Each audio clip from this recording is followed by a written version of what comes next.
Hello students, I welcome you all in this video.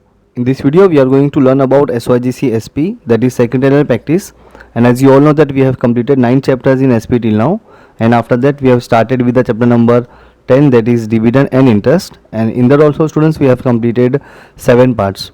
Alright, and in our today's video we are going to discuss about interest. Okay जैसे मैं हमेशा बोलता हूँ कि कोई भी टॉपिक को स्टार्ट करने से पहले जो बुक में दिया हुआ है उसको पढ़ने से पहले हम कुछ बेसिक आइडिया जो है वो ले लेते हैं, सो दैट बुक के अंदर क्या दिया हुआ है वो आपको इजीली समझ में आ जाए, राइट। तो अभी इंटरेस्ट को समझने के लिए आपको सिर्फ दो चीज़ों को समझना होगा। पहला है that is L, lenders, and B से आता है borrowers. Okay, lenders means what, investors. वो लोग जो पैसा इन्वेस्ट करेंगे कंपनी पे, दे आर कॉल्ड लेंडर्स। दोस्त give the money to the company, they are called lenders. And borrowers means what, company जिसको पैसा चाहिए होता है, they borrow the money. Okay, तो बोरोवर्स होती है कंपनी, और लेंडर्स होते हैं दोस्त इन्वेस्ट। से example, if you are planning to invest your money in any company, then you will become the lenders. That means you are giving the money to the company. आप अपना पैसा company को दे रहे हो, इसके लिए आपको बोलेंगे आप लेंडर्स हो, और कंपनी पैसा ले रही है उसको बोलेंगे बोरोवर है। ओके, अगर आपने कंपनी को पैसा दिया तो उसके पीछे एक ही रीज़न होगा कि आपको भी कुछ पैसा कमाना है। ओके, सो यहाँ पे आपने जो अमाउंट दिया कंपनी को, वो पैसा कंपनी ने लिया, लेकिन रिटर्न में कंपनी आपको जो पैसा पे करेगी, जिसके लिए आपने कंपनी को पैसा दिया था अपना, वो जो रिटर्न आएगा उसको हम बोलते हैं इंटरेस्ट। ओके, सो जब कंपनी बोरो करती है मनी, उधार पे लेती है इन्वेस्टर से, सो उसके बदले में कंपनी को इंटरेस्ट पे करती है। ऑलराइट, तो यही बेसिक सा इसमें टर्म है। आपको लेंडर्स कौन होता है और बोरोवर्स कौन होते हैं ये आपको मालूम होना चाहिए, तो आपको ये इंटरेस्ट जो है वो समझ में आएगा। ऑलराइट, चलो अभी डायरेक्टली हम लोग जाते हैं आपकी बुक में जो दिया हुआ है। सबसे पहले we are going to discuss about the meaning. Okay, छोटा सा टॉपिक है बिल्कुल, ये हो जाएगा। अभी स्टार्ट करते हैं। In financial terms it is a payment made for using money of another. Okay, ये एक तरीके का इंटरेस्ट जो होता है वो पेमेंट होता है। Okay, company using their money, किसी और का जो पैसा कंपनी यूज़ कर रही है उसको कंपनी पे कर रही है। ओके, यहाँ पे देखो, borrower takes money from the lenders. Borrower मतलब कंपनी, और लेंडर्स मीन्स व्हाट, इन्वेस्टर्स।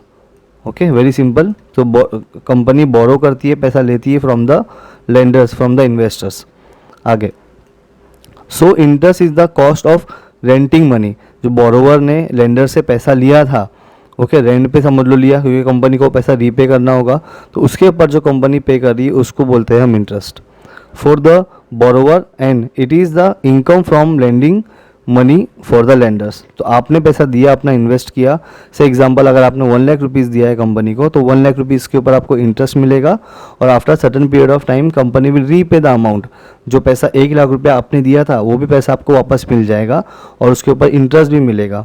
इसका मतलब ये कि आपको ये इनकम हो रहा है। ओके, लेकिन कंपनी के लिए ये कॉस्ट होता है, क्योंकि कंपनी ने पैसा लिया, उतना तो कंपनी रीपे करेगी। 1 लाख लिया होगा तो 1 लाख पे करेगी, लेकिन उसके ऊपर कंपनी इंटरेस्ट भी लगा के आपको पे करेगी। ऑलराइट, तो ये था इसका मीनिंग, वेरी सिंपल। चलो, आपको 6 फीचर्स दिए हुए बुक के अंदर, उसको हम लोग 1 बाय 1 डिस्कस करते हैं।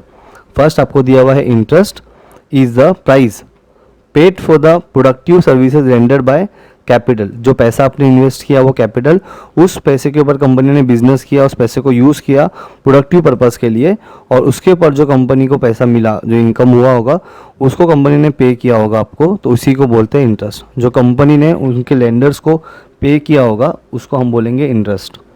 ओके, चलो सेकेंड पॉइंट देखते हैं।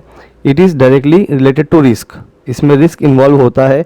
Higher the risk higher is the interest. तो जब अपन अपना पैसा अब इतना बड़ा अमाउंट इन्वेस्ट कर रहे हो, तो कंपनी ने बोला है कि we will repay your amount after 3 years, but क्या गारंटी है?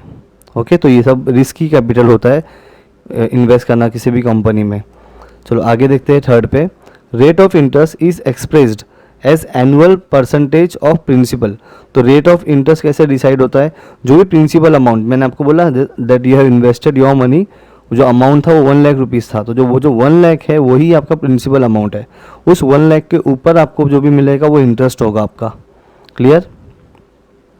चलो, rate of interest is determined by various factors. अब रेट ऑफ इंटरेस्ट कैसे डिसाइड होता है वो देखो। लाइक मनी सप्लाई, मनी का कैसे सप्लाई है कंट्री में, उसके ऊपर physical policy, volume of borrowings, rate of inflation. तो इनके ऊपर डिपेंड होता है रेट ऑफ इंटरेस्ट। ये आपके इकोनॉमिक के टर्म्स है, मैं यहाँ पे आपको एक्सप्लेन कर सकता हूँ, ऐसी बात नहीं है, लेकिन अभी इसको एक्सप्लेन नहीं करूँगा। आपको डाउट होगा, कुछ भी नहीं समझ में आएगा या इसका टर्म आपको नहीं मालूम होगा तो मैं इसका सेपरेट वीडियो आपके लिए बना दूंगा। ओके, चलो अभी कंटिन्यू करते हैं। Point number 5, interest is a charge against the profit of the company. Interest क्या होता है? चार्ज होता है जो लेंडर्स चार्ज करता है कंपनी के ऊपर। Even if company makes no profit, अगर कंपनी को प्रॉफिट बिल्कुल भी नहीं होता है, then also interest should be paid. That means if company earn profit, if company earn high amount of profit, if company earn less amount of profit, if a company occurred loss, so in all these cases company has to, in any condition company have to pay interest to the lenders। जिसने पैसा दिया होगा उसको company को पैसा repay करना ही होगा। Okay, तो समझ लेने का एक तरीके का कर्जा होता है कंपनी के ऊपर।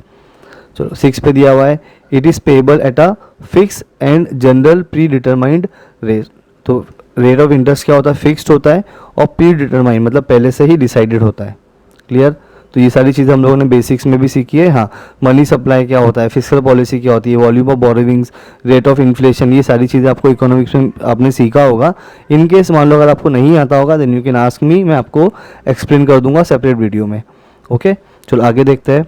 कंपनी हैज़ टू पे interest if it has borrowed money from creditors like debenture holders, depositors, bond holders etc. That means अगर कंपनी ने पैसा लिया होगा by issuing debentures, तो हमने पढ़ा है ना that the person who purchased the debenture of the company, that person is known as debenture holders।